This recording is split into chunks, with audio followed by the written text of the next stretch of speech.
Welcome back to MYOD Podcast, the podcast that inspires you to shape your future. Today's episode is different as we have never done anything like this before, but stay tuned until the end because there is a lot to learn. So in this episode, we have featured different people in Tanzania who are in the podcast industries and content creators, some who have made it already with millions of followers online, and others who are just starting out. And of course, us, MYOD Podcast, me, Mussa Babas and my boy Montey, who actually had a birthday yesterday, as you know. So comment down below and wish Montey a happy birthday because he loves that shit. So we talked about different stuffs such as why did these people embark in their journey, what kept them going, and the challenges that they face.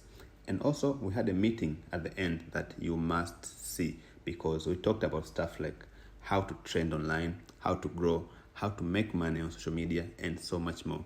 So if you like this kind of content, please like this video, subscribe, and enjoy the episode. My name is Mussa Babas. I'm the co-founder of MYOD Media Group, and most of you know me as a co-host of MYOD Podcast. And we have a dinner today that's organized by MYOD Media Group. And the dinner is actually for all the podcasts in Tanzania. We are about to form a very good community where we can collaborate, help each other, and share different informations together. We decided to start our podcast mainly for one aim, to help the community around us, to provide value, mainly based on businesses and finances. The best thing that I enjoy about being a host is the people that I meet with and engage with, like the connections, mainly from the guests and from the audience that is always watching us. It has been a blessing so far, and also me, myself, I'm really enjoying the podcast because I'm learning as well from the guests every single day. The biggest challenges that we have faced as MYOD Podcast is one, we got hacked on our early days. That was very bad, but we managed to overcome it. And also, right now, we are facing a very big challenge of building our credibility as podcasters in Tanzania. As you guys know, podcasting is very new right now, and most people are not used to it. And as you can tell from the dinner today, we have very few guests because there are very few podcasters in Tanzania. And another challenge, I would say, apart from technicalities of doing a podcast, there's a very big challenge in finding sponsors, especially here in Tanzania, because not every sponsor understands the value of podcasts. And as I said, it's a new industry, so we are still early, but I'm enjoying it, and we're going to get there. We had a podcast with Given Edwards. We've already had a podcast, so if you haven't watched it, go back and watch it. You know, we had a very tough time getting Given to accept to come to our podcast, and the day that he came, there was no electricity, so that was very bad. It was very embarrassing, and that's a challenge that I will never forget. And when I get money from sponsors, maybe I'll buy a generator. So if you're a sponsor, you're watching this and you're selling generators, you can sponsor us. Thank you. My name is Irene McCoy and I'm from Michongo Podcast. First of all, Michongo Podcast is all about educating people more in finance. And I love finance and I love educating people more about finance.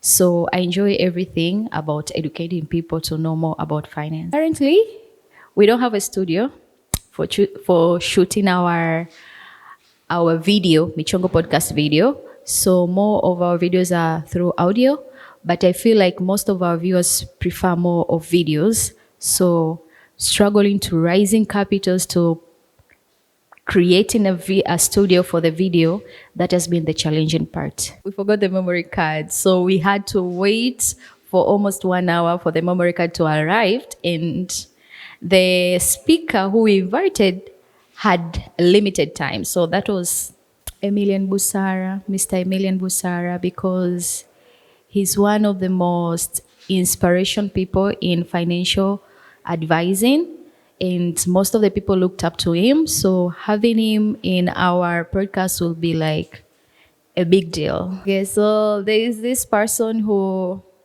saw a video on TikTok, then he DM'd me for more information. So yeah, that was the fun part. To never give up. Even if there's 0 viewers, 0 listeners, you should just keep going.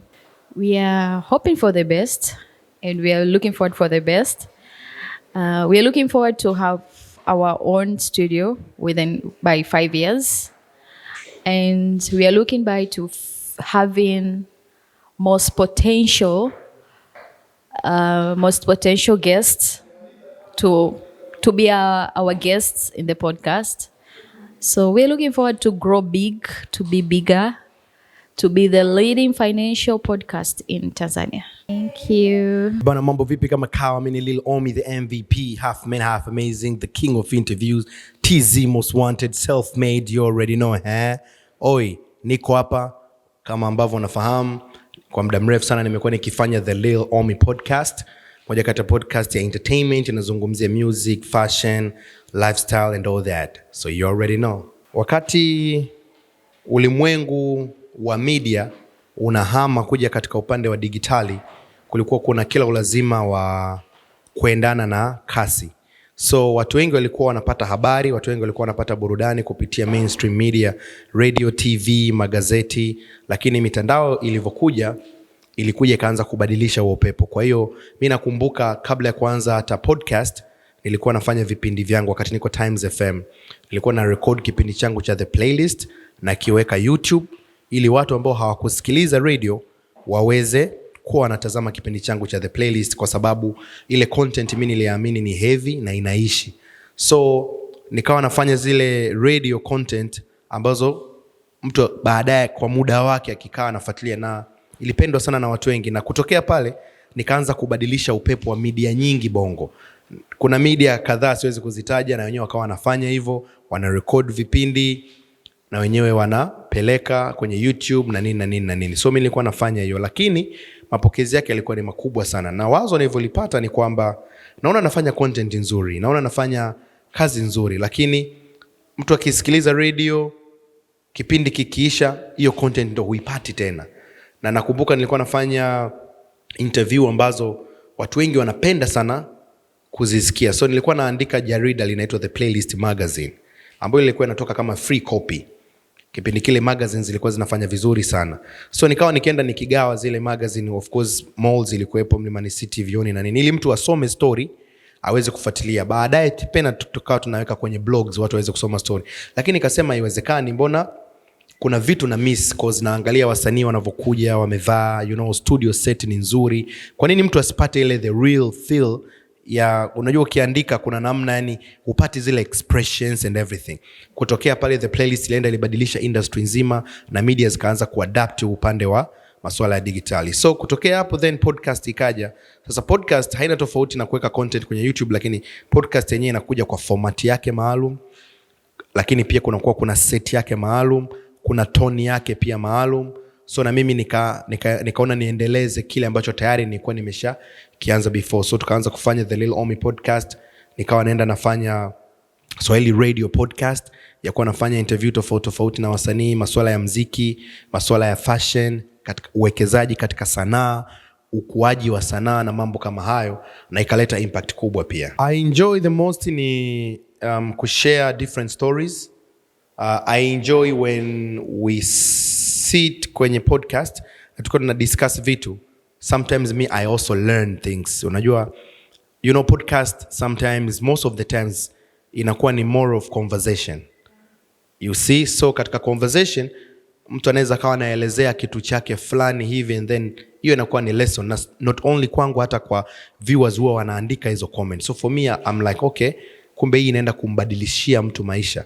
Kuna elimu inatolewa, kuna vijana wengi hawajui ABCs fulani. So nikikuta zile comment kwamba I say thanks for this interview, thanks for this podcast, nimejifunza kitu, nimelearn kitu. So for me I enjoy that, because naona siongelei tu masuala ya burudani tu, lakini naenda kubadilisha maisha ya kijana ambaye kuna kitu alikuwa afahamu. So that part of a conversation huwa inanifurahisha sana, na pia napenda the way ambavyo watu wanafunguka, the way ambavyo watu wanashare yani deep inner stories zao, ambazo like okay, inakuwa mara nyingi ina trigger hizo hisia, watu wanakuwa sometimes a bit emotion na nini, lakini inakuwa inamfanya mtu ajifunze kitu, mtu apate kitu, na lengo ndo hilo. At the end of the day mtaongelea muziki, mtaongelea mambo ya filamu, sports, all that. Tunafurahi ni entertainment, lakini end of the day tuna learn nini out of it, na je tunafanyaje kutoka hapa tuweze kuadvance from there. Na baadhi ya mambo inawezekana ikawa ni changamoto, mkasema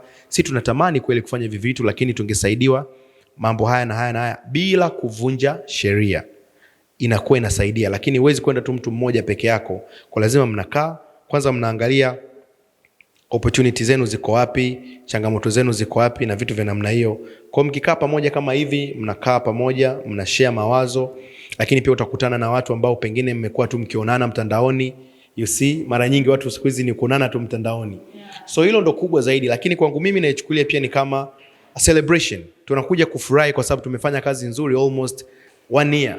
Yani almost mwaka mzima. Kwa hiyo let's celebrate for what we have done so far, and let's celebrate kwa achievement ambazo tumezipata so far, and let's look for the future. My name is Montey, and I'm the co-host of Make Your Own Destiny podcast. So it's not necessarily why I want to start my MYOD. I think I always had something in me telling me why I want to start a podcast, as we always outline in the podcast with me and Mussa when we talk about it. I told Mussa when I told him about the idea that I want to start a podcast, but I have no one to start it with. And Mussa just told me to just go ahead and start it by myself. But the initial idea was why I wanted to start a podcast was I believe in growing with people. I believe in doing something and growing with people who are around you. So I wanted to come have something that I can start from the age I was at and grow with the people that will be my audience or the people who are listening to me. So now I can say it's 2 years and there's a lot of people that are listening and we're all growing together by learning from our guests, from ourselves, and from the many more. I think the best thing that I enjoy is meeting new people. I get to meet new people every single time I have a guest over. And most of the times whenever I have a guest, it's someone I've never met. So I get to meet them and I get to know them. And then after that, that's when we develop a relationship. So that's the best part being a podcast host, I could say on my side. But also, I get to learn more, and every single day. The biggest challenges I faced was probably, I'd say, I think it's similar. I think it's what we said before. I think getting hacked was kind of bad. I think one of the other times what was the biggest challenge was people understanding why we started MYOD Podcast, because a lot of people thought sisi ni wajuaji, but people didn't understand the vision or the message that we're trying to send. And after that, I think people are now starting to understand that. So that's one of the biggest challenges we used to face when we started. So I remember one time we were shooting a podcast with very good guest. It was a very good episode. And when we were shooting, when we're done, my co-host Mussa went to go to his laptop to go stop the recording, the audio recording, and found out that the audio went on for only 2 minutes, and the episode was long, 1 hour and 20 minutes long. He was so disappointed, and it was very bad. That was one of the most unexpected things that happened. So I think I'm debating between the president, Mama Samia, or Diamond Platinums.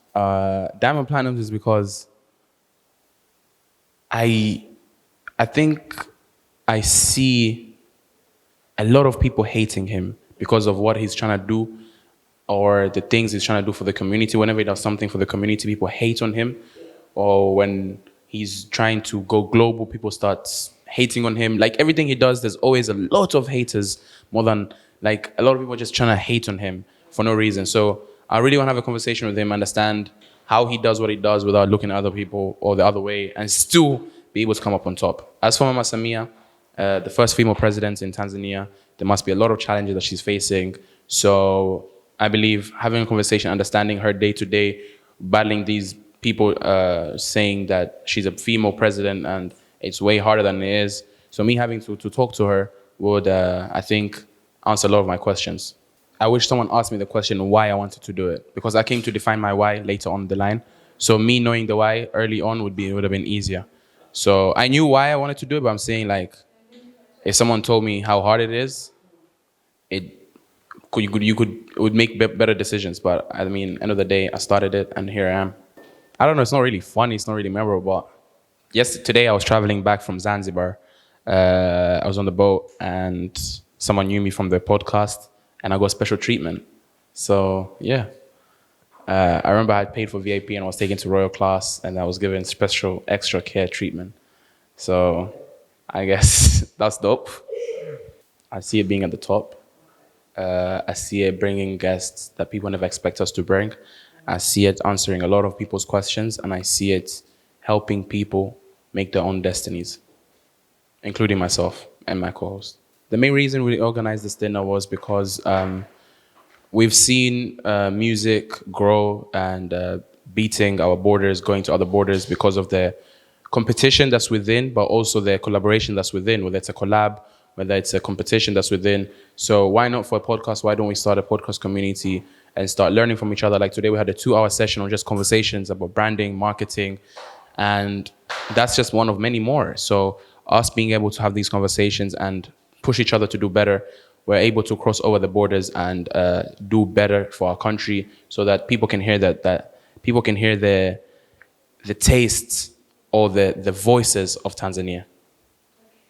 Hey, it's your boy Sean 81 Jax, the host of the No Trolling Podcast. Funny story how I started my podcast. I didn't even know it was a podcast until later on. Yeah. I started. I wanted to do. I started off doing public interviews. Yeah, and it was so hot outside. You can't really get anybody to stand in the hot with you and in the sun with you and just say, "Hey, answer your questions." This it's unrealistic. So I was like, okay, how do I sit down with people and have conversations the same way I have outside with no sun? So I was like, let me just find a way to sit down with people indoors and have conversation. Then later on, when I started doing more research on the format I'm using to make content, I realized it's called the podcast. So now I had a genre. So I was like, okay, let me now put more effort in it, you know. So basically that's how I started. And the reason I started the podcast is to build a community that messes with my vibe. I enjoy the most is having conversation with interesting people, because I believe in power of knowledge through conversation. The biggest challenge I could say so far personally I've faced would have been betting on people and trusting people would get the job done. Because right now, currently, with my state, I do everything, most of the hard work myself. I do have people who support me, people who have my back, but so far it's just me. And through the power of just trusting in myself, people tend to trust me now. So people connect me with important people. They give me some of the equipment because they believe I get the job done. But I'm yet to find a good team. Hopefully my good team is out there somewhere. Okay. Wishing you luck. Thank you. Can you share one moment that was unexpected to you while you were recording the podcast? It could be either something that you experienced or a guest that you had and something they said, anything that was unexpected. That's a not common question. I did not expect. But something that unexpected that happened was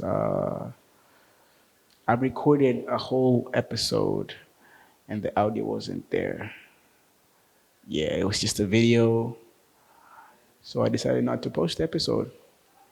And the biggest one wasn't even that. The biggest one was I shot an episode with two amazing people, very energetic, but I lost everything from audio. No, I lost the whole video footage because the SD card corrupted. So it was I couldn't sleep for days. I was trying to recover.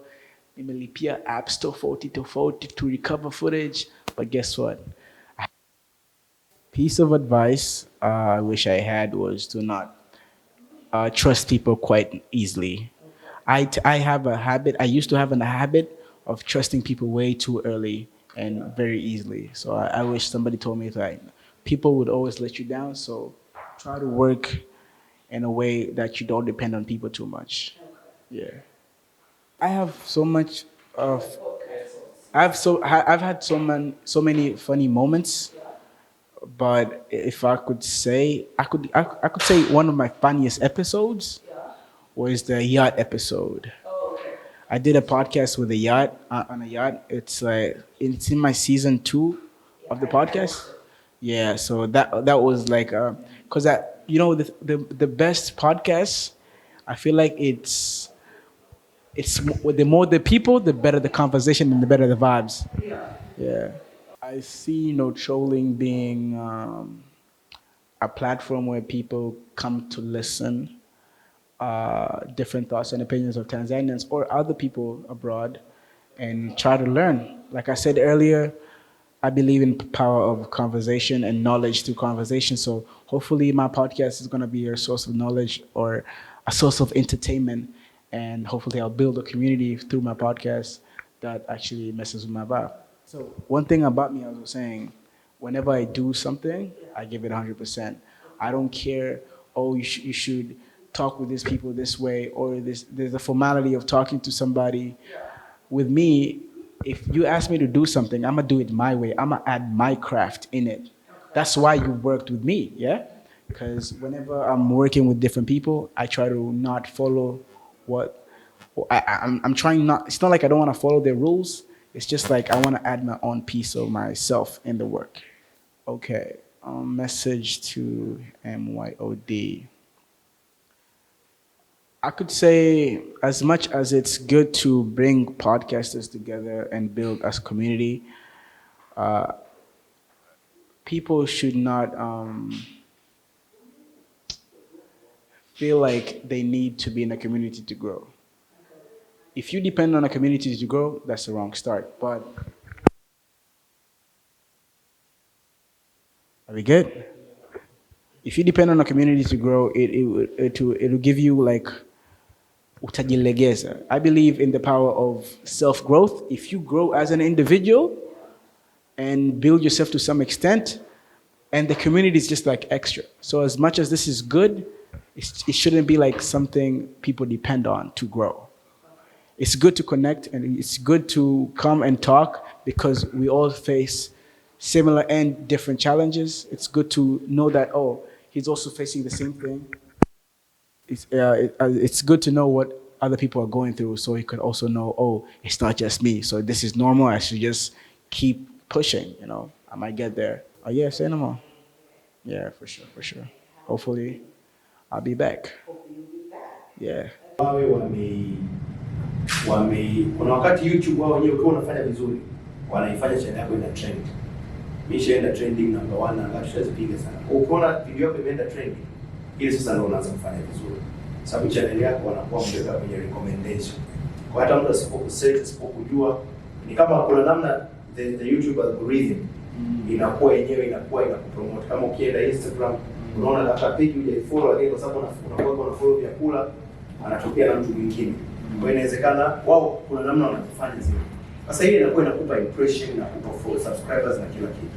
Sasa ukienda na notion ya fedha, utajikuta umeingia alafu unakuja kukutana na $100, unaona sasa hiyo $100 si bora tuingie kwa moja. Lakini ukifanya content una hela kwa jamaa zaidi ya $100. Kwa ile itumie tu kama usurvive nayo na nini. Ukipata hao viewers wengi wale. Lakini kingine pia ni kwamba CKM yetu sisi ndogo. Yaani ukiangalia milioni 1 ya Tanzania, viewers milioni 1 ya Tanzania, na mtu huyo mwenye viewers milioni 1 ya Kenya, wa Kenya analipwa zaidi kuliko Tanzania. Ile rate yetu sisi ya kulipwa, kila nchi na nchi inabadilika. Rate yetu sisi iko chini. Hasa hilo ni swala la YouTube wao wenyewe na mambo mengine ya kinchi na mambo mengi sana. Kwa sisi rate yetu iko chini. Kwa ndio unaweza kushangaa kuna mtu South Africa na labda kuna podcast yao inaenda sana, wanafanya vizuri sana. Kutokana na wao CPM zao ziko juu. Kwa kila nchi na nchi pia kuna hizo kwamba bana sisi tutakulipa. Hiyo sasa inategemea na nchi na nchi. Sasa sisi hapa mambo yetu bado labda wawekezaji watakuja baadaye na nini na mambo yanaweza kubadilika. Isipokuwa mimi nishawahi kutokea like 2 times. Isipokuwa kuna wakati huwa inaenda inabadilika kutokana na channel yako. Perform vizuri kama ulikuwa unapata $500, kuna wakati unaweza ukapendelewa ukapata $600. Yaani kuna namna ukiperform vizuri, ukipeleka mashambulizi vizuri, ukaingia trending, ukapata comment, ukapata recommendation. Alafu pia kingine wanachothamini sana pia watu wakutafute. Watu wakikutafuta Yaani mtu aende search content yako, wanaamini ni organic. Na hata ukiingia kwenye YouTube dashboard kule unaona kabisa wanaangalia kwenye simu, wanaangalia nchi, umri wao, wanaangalia kwenye PlayStation, wanaangalia content kwenye TV, waliokaa masaa gani, wakaangalia watch time yao ni muda gani. Yaani inakupa report yote. Sasa ile pia inakusaidia wewe kuweza kujua okay, kumbe mimi napendwa sana Kenya. Kwa mimi nipeleke mashambulizi kumbe. Okay, mimi napendwa sana nikitoka Tanzania, nchi ile kwa kunifuatilia ni nchi fulani. Sasa ile inakusaidia wewe kuweza kustudy soko lako katika mikoa bana, mimi nafanya vizuri Dar es Salaam na mikoa mingine. So simply that, lakini msikate tamaa. Na kingine tu ni kwamba lazima muwe mna malengo. Kile malengo, yaani hii fanyeni kama investment ya ukweli. Yaani kile malengo baada ya miezi 6 sasa nataka kuachieve hiki. For me, I would like to acknowledge you and shocked that he is here. And it says how powerful these people are still to have such kind of profound relationships. I mean, look at everything else. Like in Mussa Baba, says a lot. It says everything of who you are and why you deserve to be where you are. Bro, it's with all honesty. It's not even attached to money. It's attached with the heart of the person. So I would say that. But for everybody else out there, I would say out there, push Monteyy is key. There is no brand that will ever succeed without catering themselves to awareness. Forget it. People build awareness out of someone who's gay, whatever they do, anyway, to couch to awareness. That's how the currency right now is attention. The currency right now is attention. I mean, so do everything, but not forget the profound thing that you say can happen. Credibility. If you do it, if you are able to, and then consistency is the mother of attention. The more consistent. I mean, the more you're consistent, the more you have the awareness. The more you build that awareness, it will come. But never forget, and you still crazy from the techniques and emotions.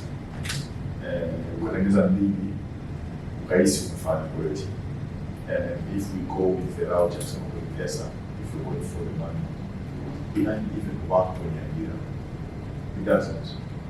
Ukiingia somebody unataka chuo, usipita chuo. Unataka chuo ni like any kazi, unataka kitana. Tunambara zetu hizo school, unasema mimi nilikuwa kitana kwenye bahasha. Most and I was good. My friends call me a perfectionist. Chuo. I never liked accounting. I was creative. Like you speak to me, you come if you want to solve a problem within the space of the creative work or go to markets. I was brilliant, thinking my first salary would be 3 million. And then for I talked to my wife. I had one girlfriend for the longest time. So I tell her,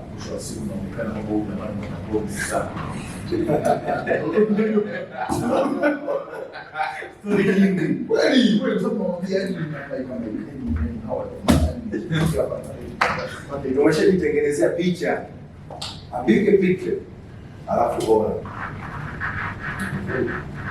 Kwa ile time, yani hata muda wenyewe, unakwambia you did not earn.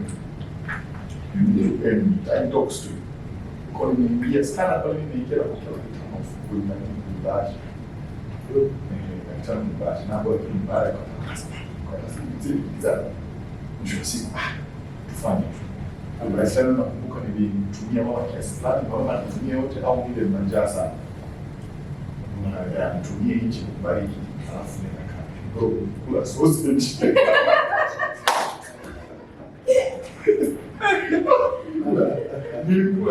That's real. That's what is bro. I'm telling you, that's what right now.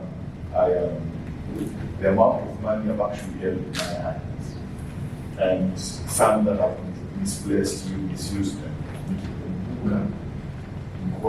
Kila kitano kila sana for consistent 4 months.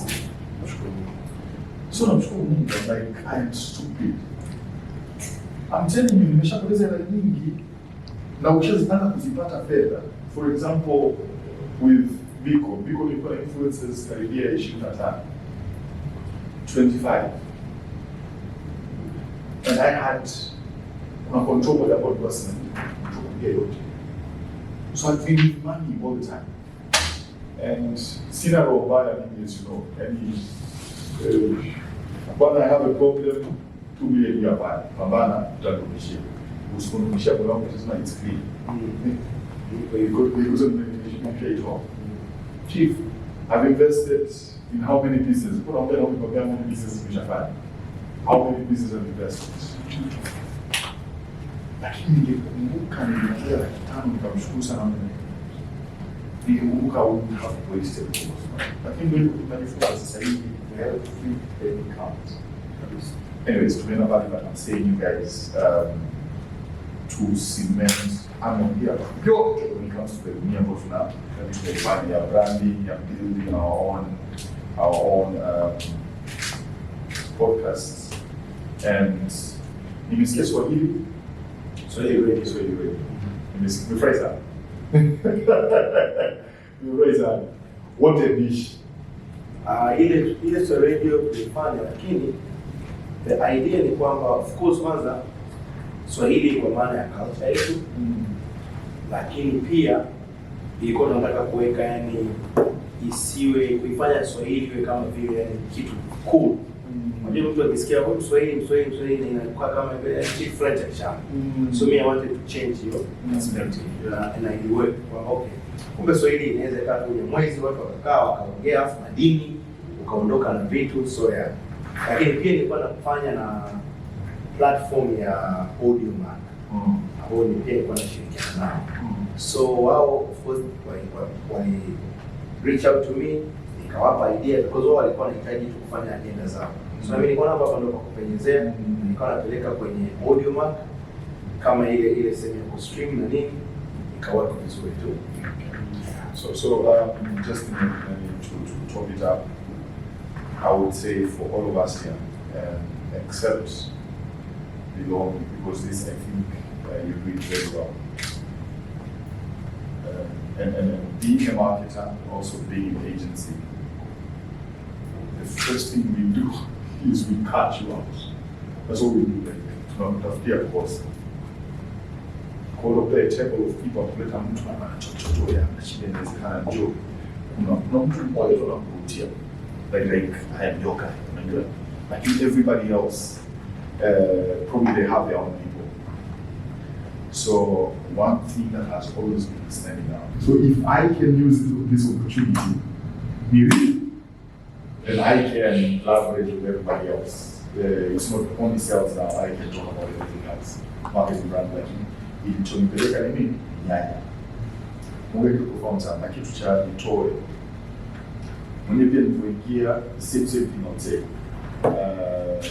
Kwa sababu I like know each and every influencer, including Diamond, worked with Rayvanny, Mbosso, and like Mr. Kunembe, sinatumia tu, Kajala si faster tu. And I was rushing to build that awareness of the brand in going up to the second year, and I learned about that because we were talking about the process and we don't go through this. You know, showing me yes, I'm ready to couple. You told me about you told me, and one thing that I love before I say anything else one thing that I loved is kitu ambacho personally nimechukua leo, watu wanapenda kuambiwa, sio kufundishwa. Kaka, hii kitu ni mbaya. If I could pay a billion, 10 billion for this thing. Hii kitu with all my trainings, with everything that I do from now on, I'm not going to be teaching. I tell you, I'm not going to be teaching. And sio kama nakwambia I'm not going to be teaching kwa pia hata mwanzo nilikuwa nafanya the most engaging trainings I've ever done. Na ni wazee, I'm sure you will be wazee ambao wazee ni tunazungumza. Yes. Saidi Kambi does the same thing. Haigusi PowerPoint kwa pale. Ni kapoint tu kwa PowerPoint tunaanza kuzungumza. Wanazungumza. I mean, Watu wana feel the part. Mfano mzima, Mussa K, PowerPoint yake si ni image tu. Na wale watatu. Lakini nirudi kwa watu. Wanazungumza story. Tumechukua mengi, unfiltered, tumeshachukua mengi. We took a lot. But just want to say we appreciate everyone for coming. Kuna watu watatu ambao kuja. But it also says a lot. Kuna nadhani kupigia simu pia nimwambia kwamba one of the reasons tunafanya hivi because there's nothing like this in Tanzania. Kama leo hawa naanza sasa tuko katikati huo katika sehemu but we all tunajifunza kutoka kwa watu. Kwa hiyo the reason hapa tumeamua kuanzisha like podcast dinners is because we all want to grow.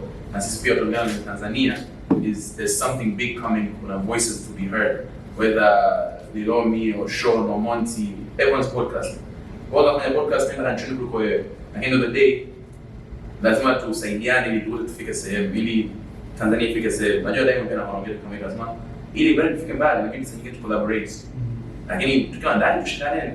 Lakini so the reason why we call this again is because we want for us to share ideas, have a community, a podcast community. Kama vile watu wana muziki kwa nayo podcast yetu pia ina community ya kwamba wale watu wanataka kuanzisha pia. Kwa mfano kama let's say for example we posted some of this, waone kwamba kama podcast tunaweza kuwa na community. Inaweza kama mtu mmoja aanzishe na yeye podcast kwa sababu maybe one day atapata seed pale, ajifunze kutoka kwa wewe, kwa Lil Ommy. Then this itakuja kuwa hii sasa itakuja kuwa ndogo. Tutakuja kutarajia 2 times this because there's more podcasts coming. So we can all help each other to get out there. Now we're getting called to Kenya. Tunafurahiana kwamba okay, Lil Ommy na Sean to Kenya because the podcast is trending because of the community that we have. Also, we're pushing each other. Tutashindana but we all get there. So tunashukuru sana kwa kuja. I hope hii ni kitu cha kwanza. Tutaendelea kuzihost hizi tuje masaa mawili kama leo tuongee. Leo ilikuwa ni ufunguzi, kinyaza nikasema tukiza mada jamani tunakuja tunaongelea mambo ya production.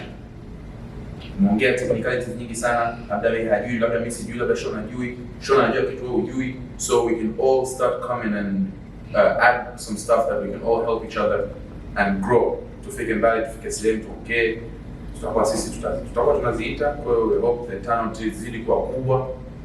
Tuendelee kupush each other na kusonga mbele. Tuje tusikike na sisi Afrika Mashariki, Afrika kwa ujumla duniani. Kama ni mwanzo kwenye muziki wanaosikika. Nzuri kupokea nadhani itasaidia pia kitu kingine kwa hivyo ilikuwa tunaambia dada hapa nje tuna record. Tunafanya kazi pia muda mrefu sana. So mara nyingi watu kukutana mtandaoni tu lakini hatupati muda sana ku network kubadilishana mawazo na nini. So hii kitu nzuri kwa sababu watu wako busy, watu wanakimbizana na mambo mengi. So kukutana kama hivi kushare ideas, knowledge ni kizuri. So tuendelee kwa poa. Tunashukuru.